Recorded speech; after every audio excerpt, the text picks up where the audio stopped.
আর তো মুঠো চাল ফেলে দে হাড়িতে।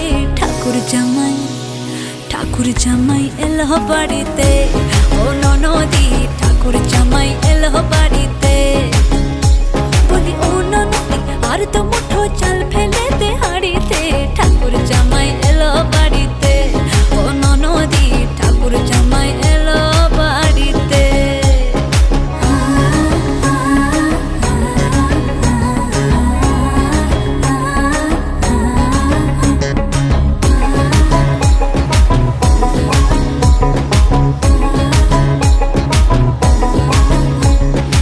স্টেশনের বাবুর মতো মিষ্টি পান খেয়ে, স্টেশনের বাবুর মতো মিষ্টি পান খেয়ে, দেখেন তোরে দেখছে কেমন ট্যাপে টিপি নিচে, আমি তাইতে বলি চুল বেঁধে